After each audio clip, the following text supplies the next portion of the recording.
സ്വാഗതം. ഇന്നത്തെ വീഡിയോയിൽ നമ്മൾ ഉൾക്കൊള്ളിച്ചിരിക്കുന്നത് നമുക്ക് എല്ലാവർക്കും ഇപ്പോൾ ഉള്ള ഒരു കാര്യമായിരിക്കും. അതായത് പ്രായഭേദമന്യേ ഇപ്പോൾ എല്ലാവരിലും കണ്ടുവരുന്ന ഒരു കാര്യമാണ് കൈമുട്ട് വേദന, കാൽമുട്ട് വേദന, നടുവേദന, ഉപ്പൂറ്റി വേദന, പുറം വേദന, കഴുത്തിൻ്റെ പുറകിൽ ഷോൾഡർ വേദന, അങ്ങനെയൊക്കെ അല്ലേ. അപ്പോൾ പണ്ടെല്ലാം ഇത് പ്രായമായിട്ടുള്ള ആൾക്കാരിലായിരുന്നു. ഇപ്പം നമുക്ക് എല്ലാവർക്കും ഉണ്ട്. ഇത് വന്നാൽ ഒട്ടും മാറുകയില്ല. അപ്പോൾ അത് വളരെ പെട്ടെന്ന് മാറ്റിയെടുക്കാൻ പറ്റുന്ന ഒരു നല്ല വഴിയാണ് ഇപ്പോൾ ഇത് പറഞ്ഞുതരാൻ പോകുന്നത്. ഇതിനുവേണ്ടി നമുക്ക് വീട്ടിൽ തന്നെയുള്ളവർ രണ്ട് കാര്യങ്ങൾ ആവശ്യമുള്ളൂ. അതുപോലെ പലതരത്തിലുള്ള മരുന്നുകൾ നോക്കിയതിന് ശേഷം നമ്മൾ ആ മരുന്ന് തേക്കുമ്പോൾ മാത്രം വെറുതെ ഒരു ആശ്വാസം കിട്ടും, പിന്നീട് അത് വീണ്ടും വരും. അങ്ങനെയാണ് ഈ വേദനകളിലേക്ക് ഒരു രീതി. അപ്പോൾ ഈ രീതി നിങ്ങൾ ട്രൈ ചെയ്ത് നോക്കിയിട്ടുണ്ടെങ്കിൽ നിങ്ങൾക്ക് എന്തായാലും ഇതിന് നല്ലൊരു മാറ്റം തന്നെ ഉണ്ടാവും കേട്ടോ. അപ്പോൾ എന്തായാലും ഒന്ന് ട്രൈ ചെയ്ത് നോക്കൂ.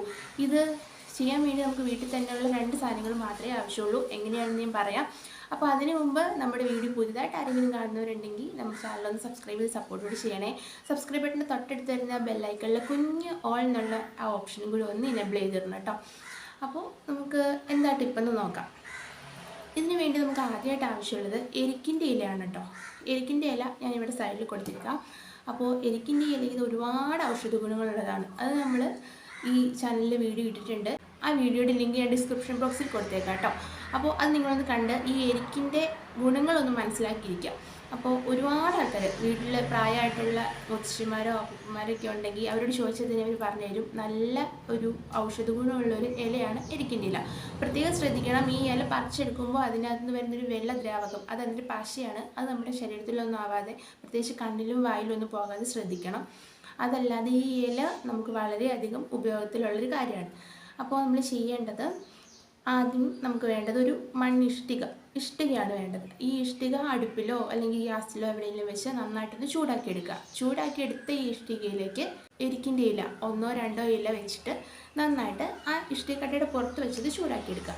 ഈ ചൂടാക്കിയെടുത്ത് അതിനൊരു ചെറിയൊരു വാട്ടം പോലെ വരുന്ന ആ സമയത്ത് നമ്മളിതെടുത്ത് നമ്മുടെ പുറത്തോ നടുവിലോ കഴുത്തിന് പുറകിലോ എവിടെയാണെന്ന് വെച്ചാൽ അവിടെ നന്നായിട്ടൊന്ന് പ്രസ് ചെയ്ത് കൊടുത്താൽ മതി. കുറച്ച് നേരം അവിടെ നന്നായിട്ട്, ഇതിങ്ങനെ ഒരു വാടൽ വരുന്നത് കൊണ്ട് തന്നെ നമ്മൾ എവിടെ വെക്കുന്നു അവിടെ തന്നെ നന്നായിട്ട് പ്രസ് ആയിട്ടിരുന്നോളും. നന്നായിട്ട് പ്രസ് ചെയ്യുമ്പോൾ അതിൽ നിന്നൊരു ചെറിയ നീര് പോലൊരു ദ്രാവകം ഇറങ്ങി വരുന്നത് നമുക്ക് കാണാം. അപ്പോൾ അത് നമ്മുടെ ബാക്കിലൊക്കെ അല്ലാതെ നമ്മൾ കുഴമ്പെല്ലാം യൂസ് ചെയ്യില്ലേ, അതുപോലെ പുറത്തൊക്കെ ആണെങ്കിലും അതിൻ്റെ ഒരു നനവ് പോലെ വരും. അപ്പോൾ അത് നന്നായിട്ട് അവിടെ ഇരുന്നോട്ടെ. അങ്ങനെ കുറച്ച് നേരം കഴിയുമ്പോൾ ആ ഇല ഓട്ടോമാറ്റിക്കലി അടർന്നു പോയിക്കോളും. ഇത്ര മാത്രമേ ഉള്ളൂ. ഈ വഴി വളരെ എളുപ്പത്തിൽ നമുക്ക് ഈ പറയുന്ന വേദനകളെല്ലാം മാറ്റിയെടുക്കാൻ പറ്റുന്ന വളരെ നല്ലൊരു വഴിയാണ് കേട്ടോ. ഉപ്പൂറ്റി വേദനയുള്ളവർക്കൊക്കെ അത് ഉപ്പൂറ്റിയുടെ അവിടെ ഒന്ന് വെച്ചിട്ട് ജസ്റ്റ് ഒന്ന് റോൾ ചെയ്ത് കൊടുത്താൽ മതി. അല്ലെങ്കിൽ ജസ്റ്റ് ഒന്ന് പ്രസ് ചെയ്തിട്ട് നമുക്ക് കുറച്ച് നേരം കൈ കൊണ്ട് പിടിച്ചുകൊണ്ടിരുന്നാലും മതി. ബാക്കി എവിടെയെങ്കിലും വെക്കുന്ന പോലെയല്ലോ ഉപ്പൂറ്റിയുടെ പുറകിൽ വെക്കുമ്പോൾ അത് ഊർന്ന് വീഴാൻ ചാൻസ് ഉണ്ടല്ലോ. അപ്പോൾ അതുകൊണ്ട് വെറുതെ ഒന്ന് കെട്ടിവെക്കുകയോ അല്ലെങ്കിൽ കുറച്ച് നേരം കൈ കൊണ്ട് ഇങ്ങനെ ഹോൾഡ് ചെയ്ത് പിടിക്കുകയോ ചെയ്താൽ മതി. വളരെ നല്ലൊരു വഴിയാണ് കേട്ടോ. അപ്പോൾ എല്ലാവരും ഇതൊന്ന് ട്രൈ ചെയ്ത് നോക്കിയിട്ട് ഇതിൻ്റെ ഫീഡ്ബാക്ക് എന്തായാലും നമ്മുടെ കമൻറ്റ് ബോക്സിൽ എഴുതിയിടണേ.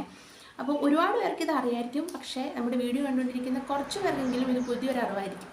അപ്പോൾ അവർക്ക് ഇതെന്തായാലും യൂസ്ഫുൾ ആയിരിക്കും എന്ന് ഞാൻ വിശ്വസിക്കുന്നു. നിങ്ങളുടെ അറിവിൽ ആരെങ്കിലും ഇതുപോലുള്ള മുട്ടുവേദനയോ ഉപ്പൂറ്റുവേദനയോ അല്ലെങ്കിൽ ഷോൾഡർ പെയിനൊക്കെ ആയിട്ട് വിഷമിക്കുന്നവരുണ്ടെങ്കിൽ അവർക്ക് ഇതൊന്ന് അയച്ചു കൊടുക്കുക കേട്ടോ. അപ്പോൾ എല്ലാവർക്കും വീഡിയോ ഇഷ്ടപ്പെട്ടെന്ന് വിശ്വസിക്കുന്നു. ഇഷ്ടമായിട്ടുണ്ടെങ്കിൽ ലൈക്ക് ചെയ്യാനും കമൻറ്റ് ചെയ്യാനും മറക്കരുത്. അപ്പോൾ സബ്സ്ക്രൈബ് ചെയ്യാനും മറക്കരുത് കേട്ടോ. അപ്പോൾ നമുക്ക് പുതിയൊരു വീഡിയോ ആയിട്ട് വീണ്ടും കാണാം. ബൈ.